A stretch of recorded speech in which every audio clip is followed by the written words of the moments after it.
नमस्कार, news room में आप सभी का स्वागत है। मराठा आरक्षण का मुद्दा महाराष्ट्र सरकार के गले की फांस बनता जा रहा है। मुख्यमंत्री एकनाथ शिंदे ने मामला सुलझने की घोषणा की तो सत्तारूढ़ गठबंधन में ही बवाल हो गया। उधर अपने ही लोगों से घिरने के बाद आंदोलनकारी नेता मनोज जरांगे के भी सुर बदलने लगे हैं। जहां तक महाराष्ट्र के सत्तारूढ़ गठबंधन में उपजे अंतर विरोध की बात है, तो आपको बता दें कि केंद्रीय मंत्री और बीजेपी के वरिष्ठ नेता नारायण राणे ने राज्य सरकार के फैसले को गलत बताते हुए सोशल मीडिया पर पोस्ट डाल दी है। तो वहीं राज्य गठबंधन में शामिल राष्ट्रवादी कांग्रेस पार्टी के नेता और महाराष्ट्र सरकार में कैबिनेट मंत्री छगन भुजबल ने भी इस फैसले के खिलाफ उतरते हुए विरोध प्रदर्शन करने की घोषणा कर दी है। हम आपको बता दें कि महाराष्ट्र सरकार में मंत्री और अन्य पिछड़ा वर्ग यानी ओबीसी नेता छगन भुजबल ने कहा है कि मराठा आरक्षण के संबंध में राज्य सरकार के फैसले के खिलाफ 1 फरवरी को विधायकों, सांसदों और तहसीलदारों के आवासों के बाहर विरोध प्रदर्शन किया जाएगा।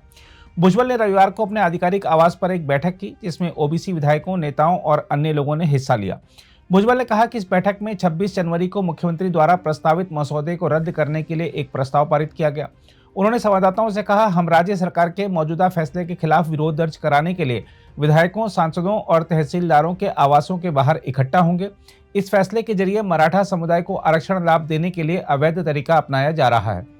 उन्होंने कहा, हम इस तरह के फैसलों के खिलाफ ओबीसी को एकजुट करने के लिए मराठवाड़ा से एक एल्गार रैली भी निकालेंगे। भुजबल ने कहा, राज्य में ओबीसी को मूर्ख बनाने के लिए कदम उठाए गए हैं। जब कानून में रिश्तेदारों की स्पष्ट परिभाषा बताई गई है, तो अवैध रूप से इसमें बदलाव क्यों किए गए। उन्होंने कहा कि ओबीसी में मराठों को शामिल करने से मौजूदा पिछड़ा वर्ग बाहर हो जाएगा और वे आरक्षण लाभ से वंचित हो जाएंगे। वहीं केंद्रीय मंत्री नारायण राणे ने कहा है कि वह महाराष्ट्र सरकार के उस फैसले से सहमत नहीं है, जिसमें कहा गया है कि जब तक मराठों को आरक्षण नहीं मिल जाता है, तब तक उन्हें ओबीसी को मिल रहे सभी लाभ मिलेंगे। राज्य के पूर्व मुख्यमंत्री नारायण राणे ने एक्स पर एक पोस्ट में कहा कि अन्य पिछड़ा वर्ग के अधिकारों में यह अतिक्रमण होगा तथा इससे महाराष्ट्र में अशांति फैल सकती है। राणे ने एक्स पर एक पोस्ट में कहा कि वह राज्य सरकार के फैसले को तथा आरक्षण के संबंध में मराठा समुदाय को उसके द्वारा दिए गए आश्वासन को मंजूर नहीं करते हैं।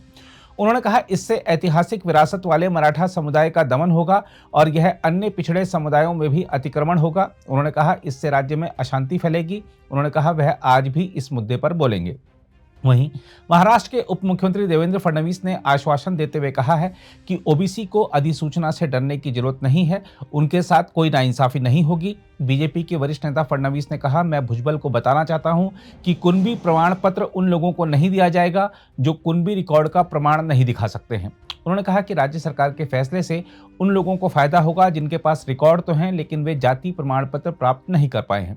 आपको बता दें कि शिंदे के नेतृत्व वाली सरकार में गृह विभाग संभाल रहे फडणवीस ने यह भी स्पष्ट किया है कि आरक्षण आंदोलन के दौरान आगजनी करने वालों और सार्वजनिक संपत्ति को नुकसान पहुंचाने वालों के खिलाफ प्राथमिकी वापस नहीं ली जाएगी।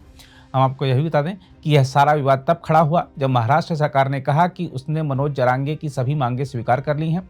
इसके बाद जरांगे ने तो अपना अनशन खत्म कर दिया, मगर सरकार के भीतर ही विरोध के स्वर तब खड़े हो गए जब मुख्यमंत्री एकनाथ शिंदे ने घोषणा की कि जब तक मराठा को आरक्षण नहीं मिल जाता, तब तक समुदाय को ओबीसी को मिलने वाले लाभ दिए जाएंगे।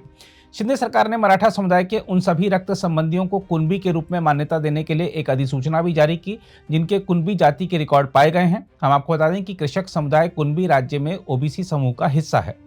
दूसरी ओर मराठा आरक्षण कार्यकर्ता मनोज जरांगे ने कहा है कि जब तक समुदाय के सदस्यों को महाराष्ट्र सरकार की प्रस्तावित अधिसूचना के तहत लाभ मिलना शुरू नहीं हो जाता, तब तक उनका आंदोलन जारी रहेगा। उन्होंने यह घोषणा नवी मुंबई में अपने प्रदर्शन को स्थगित करने के एक दिन बाद रविवार को की। हम आपको बता दें कि अनशन समाप्त करने के बाद से मनोज जरांगे को कुछ वर्गों की आलोचना का सामना करना पड़ रहा है। आलोचकों का दावा है कि राज्य सरकार ने जरांगे को केवल एक मसौदा प्रस्ताव दिया था, न कि औपचारिक अधिसूचना। जालना में जब संवाददाताओं ने उनसे अगले कदम के बारे में पूछा तो मनोज जरांगे ने कहा, हमारा आंदोलन तब तक जारी रहेगा जब तक कि राज्य द्वारा लागू किए जा रहे नियमों के तहत समुदाय के कम से कम एक व्यक्ति को लाभ नहीं मिलता। राज्य सरकार ने मुझे मसौदा दिखाया है और अंतिम अधिसूचना अभी आना बाकी है। उन्होंने कहा, हम घटनाक्रम पर करीब से नजर रख रहे हैं। अगर आप भी लेना चाहते हैं देश दुनिया की तमाम जानकारी, तो आज ही सब्सक्राइब करें हमारे चैनल को। साथ ही नीचे दिए बेल आइकन को जरूर दबाएं ताकि हर अपडेट आप तक पहुंच सके।